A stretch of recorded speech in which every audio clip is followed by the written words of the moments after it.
welcome to the Pathfinder Lair. My name is Drew, and I've been a game master of the Pathfinder system for years. On this channel, I help new players understand the rules of the Pathfinder 2 system. Today in the Lair, I will be covering the main differences between the Pathfinder 2nd Edition system and the more mainstream 5th Edition Dungeons & Dragons.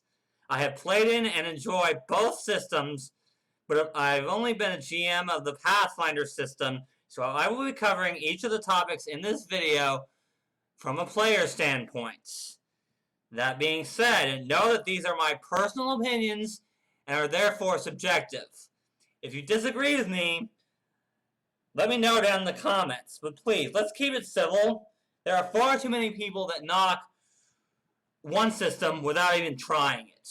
So please, before you start dissing one system, at least try it. Now, I will be awarding 1 point to the system I think is better in each of the topics that I will cover in this video. Let's get started with a topic that I think a lot of you might not like to talk about, and that is the death system in each of these games. You have 5e's death saving throw system, and then you have Pathfinder 2nd Edition system of basically death saving throws plus conditions. I have to give the point to Dungeons & Dragons here because it is so much simpler to remember the death saving throw system than it is to remember, oh, I'm dying 1, but then I get healed up, so now I'm wounded 1. Yeah. Pathfinder 2e basically copied Dungeons & Dragons, but made it more complicated. Point Dungeons & Dragons here. The second topic on my list is action economy. In 5e, you have your move actions, actions, and bonus actions. And in Pathfinder 2nd Edition, you have your just actions. In 5e, you have to worry about, oh, even though I haven't moved yet, I've already used my bonus action, so I can't make my second attack because you can't trade one type of action for another. Pathfinder 2nd Edition says, screw that. We'll just give you 3 actions, use them however you want. Oh, you want to interact with an object, move, and attack? Sure. Go right ahead. You want to attack 3 times? Sure, but you're going to take penalties on your second and third attack. You want to move 3 times? Go right ahead. Point. Pathfinder 2nd Edition. Next up, I want to talk about the proficiency bonuses in these 2 games. First, you have Dungeons & Dragons system of flat proficiency bonuses. And then you have Pathfinder 2nd Edition system of trained, expert, master, and legendary proficiency bonuses. Now, it may seem like I'm going to say that Dungeons & Dragons takes the point here. However, I find that in 5th edition, I have to look up the proficiency bonuses whenever I level up.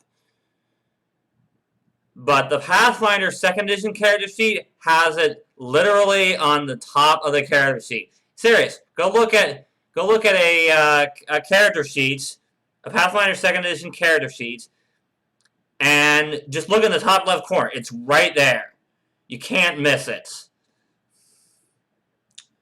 Point. Pathfinder 2nd Edition. Okay. Let's talk about number 4, the layout of the books. Dungeons & Dragons gets a lot of grief for having a badly laid out book, but it's nothing compared to Pathfinder 2nd Edition.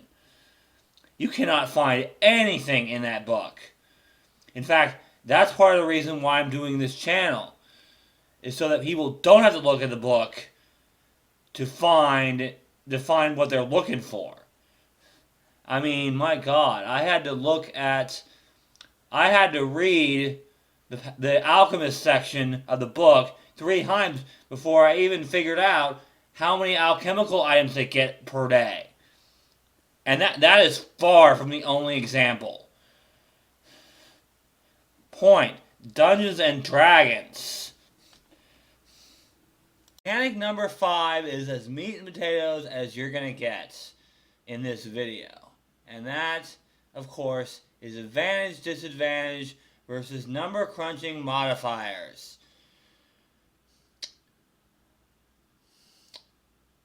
Advantage, disadvantage.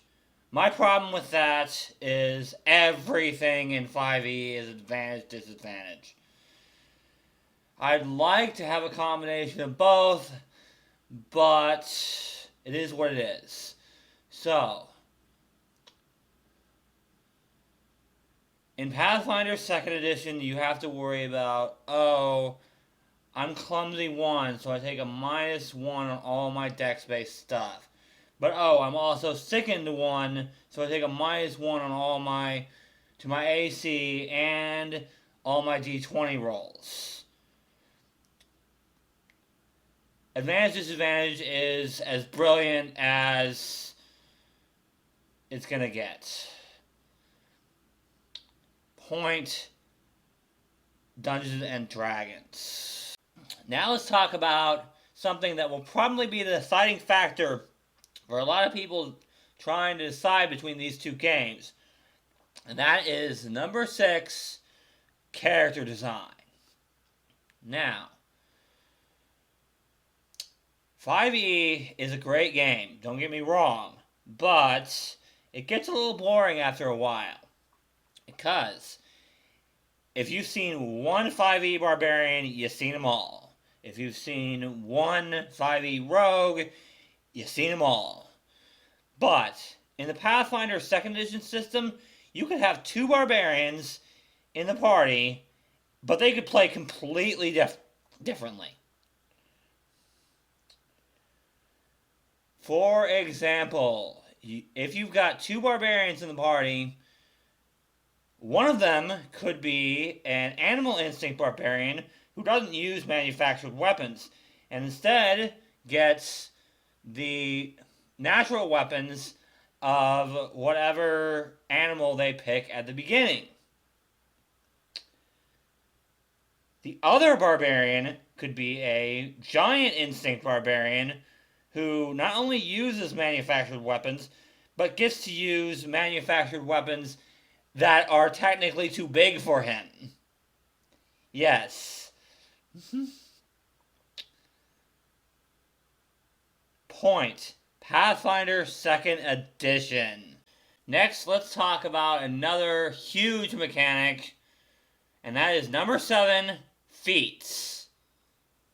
I am so tired of feat trees. Spending hours having to plan out every single feat you're going to take from 1 to 20 is not something I have time for or want to do. And I'm sure I'm not the only one who agrees with this. That being said, 5th Edition Dungeons & Dragons does not do it much better. The feats are incredibly unbalanced, and worse yet, you have to give up an ability score increase just to take them. It's not worth it. But Pathfinder 2e uses a feat pool system, which is so much better than feat trees. Okay, you're a goblin. You get a racial feat from these 4 at first level. Oh, you leveled up. You get a feat from these 8. Oh, you leveled up again. Now you get another feat, but we've added these 4 to your choices. Point. Pathfinder 2nd Edition. Next is number 8, skills. This is kind of a toss-up for me. I find that in 5e, the game goes a lot faster when it comes to skills because the GM has a lot more freedom to just decide how things work. In Pathfinder 2nd Edition, they literally have 4 paragraphs describing the difference between a long jump and a high jump. And you've got to calculate the exact distance.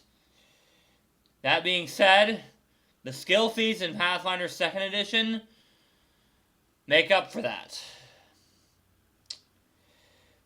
Oh, you don't have a cleric in your party? In D&D 5e, you'd be screwed. You can't really heal in 5e without a cleric. Or some kind of healer like a druid or something. But in Pathfinder 2nd Edition, you can play whatever you want because there is a skill feat that allows you to heal as much as you want outside of combat. I'll cover more on that when I get to skills. Anyway, I can't really give any points to either system here. Next up is spells. Now, these two systems handle spells pretty much the same, except for one major difference that I think gives one system the edge over the other. And that is Pathfinder 2e's system of spellcasting actions. So spells in 2e are divided up into how many actions they take to cast. Some spells, like Magic Missile, allow you to choose how many actions you spend on them. So, if you spend one action, you get one dart. If you spend two actions, you get two darts. And if you want to stay exactly where you're at, you can spend all three actions to get three darts. I honestly kind of wish that Pathfinder 2e had more spells like this.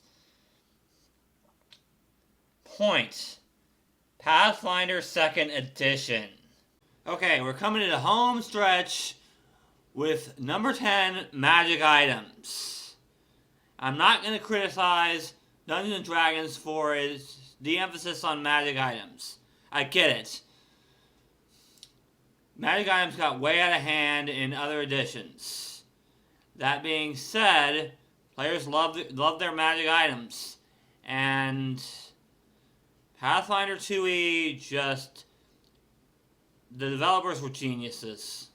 Just complete geniuses. They have so many magic and mundane items that players aren't forced to pick something because, oh, it's good for their build.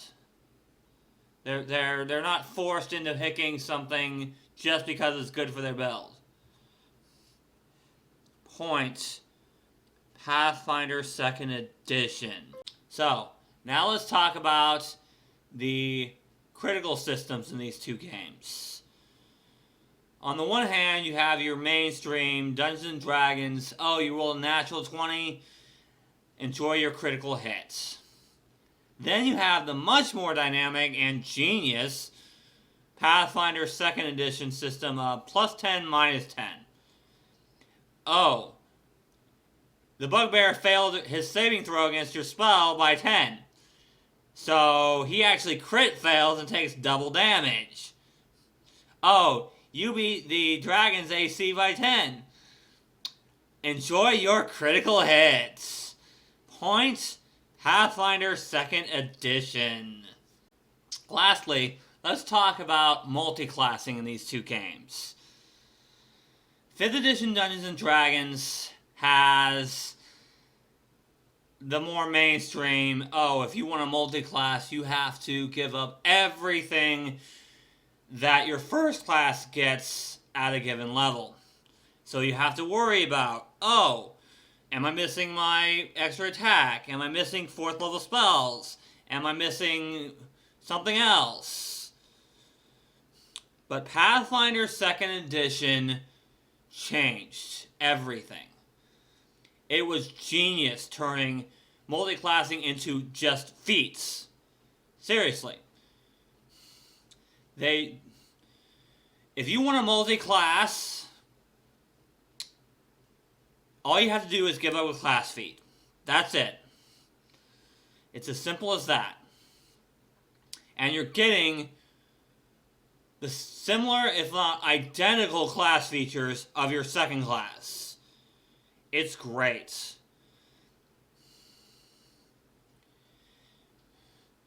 Oh, your wizard wants to act more like a fighter. Sure. He's not going to lose any of his spells. He's not going to lose any class features. And he's not going to lose his skill feat. The only thing he loses is his class feats.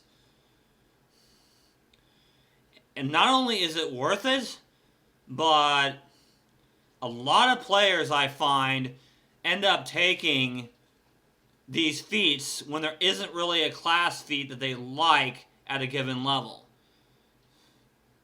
Point. Pathfinder 2nd Edition. So which system do I think is better? Pathfinder 2nd Edition. Congratulations, Pathfinder. What do you win? More players, hopefully. If this video helped you, and you want to see more Pathfinder 2 content, hit that subscribe button below this video. Also, if you've given both systems a shot, let me know what you think down in the comments. And let me know what I should have covered in this video down there as well. Next week, I will be starting my Ancestry series with dwarves. Until next time, let's play some Pathfinder.